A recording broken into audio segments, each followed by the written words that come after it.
Hey guys, welcome back to That Franchise Guy. We are now just a week away from Madden 17.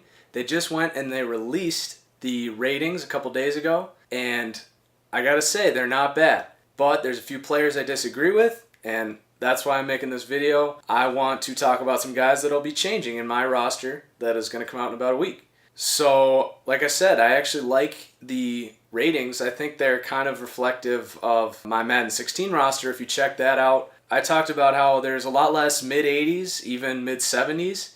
It's a lot harder to find a starter in my roster compared to the original Madden. That said, it seems Madden is going more in that direction, which I'm happy about. It's less work for me, but there's some players I disagree with. So we're going to start here with the players that I will be raising. So some underrated players in Madden. Starting at number 5, I kind of cheat myself a little bit, but it's a bunch of corners. The highest rated corner released was 94, and it's Josh Norman.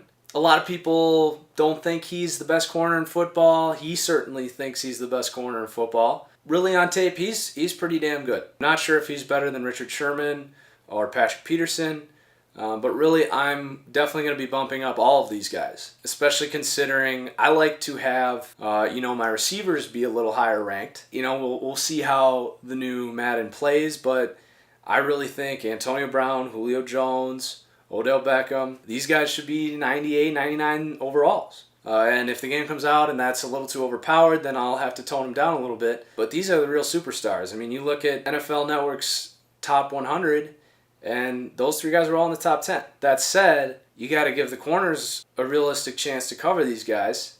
So look for a bump in Richard Sherman, probably 96. And any ratings I say here, it's just off the top of my head. Don't overreact. Don't scrutinize me too much, please. But anyway, Sherman probably about a 96. I think he is the best corner in football. Patrick Peterson, right behind him.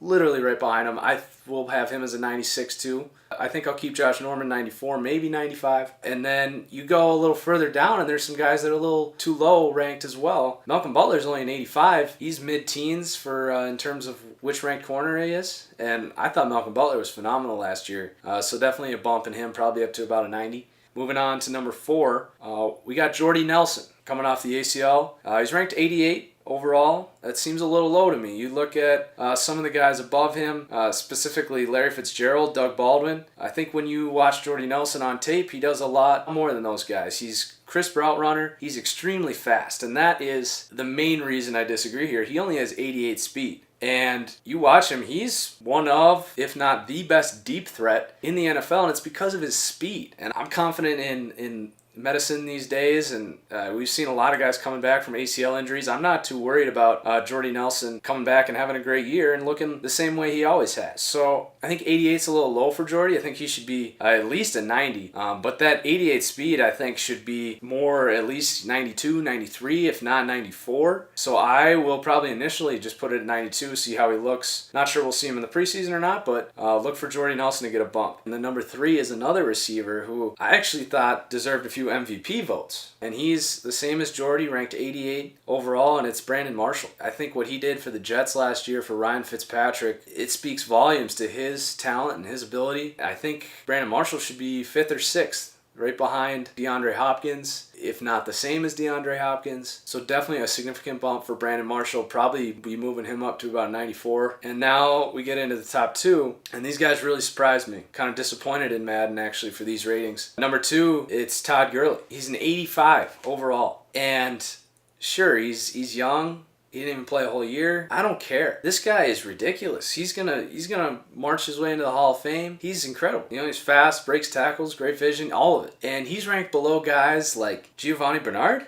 I don't know what Madden's thinking here, but Todd Gurley gonna get a significant bump. Gonna be right there with Le'Veon and Adrian Peterson. So before we get into number 1 here, just a few honorable mentions. Julian Edelman, he is an 89 overall, which I think is a pretty good mark for him. But I will say he only has 91 agility, and that's going to have to change. He's one of the quickest receivers in the NFL, right there with Odell and Antonio Brown. And then some of these rookies are really low, and a guy that I think, this is going to be a total preference thing, which is Laquan Treadwell. He was my favorite receiver in the draft. I think 75 is really low for him. You're going to look at a guy like Ruben Randall ahead of him, and I just don't agree with that. I think Laquan Treadwell is going to be a phenomenal receiver at this next level, and I don't see any reason to hesitate in bumping him up to a 78, 79 at least. And then my number one most underrated player in Madden 17, and this wasn't even really that close. Todd Gurley was surprising, but this one, you watch this guy on film, and he's a defensive MVP candidate. He is the face of this defense, and it's Jamie Collins, middle linebacker for the Patriots. I mean, my God. He was flying all over the field. He's great in coverage, awesome against the run, and he's a freaking missile blitzing up the middle. And he's only an 88 overall, guys.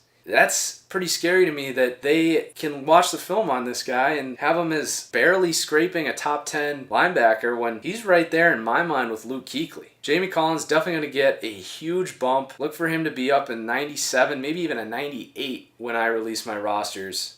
So I hope you guys like this. Definitely go check out the ratings. Let me know what you guys think, if I missed someone or anything like that. Keep your eye out for the overrated players here. And thanks for watching.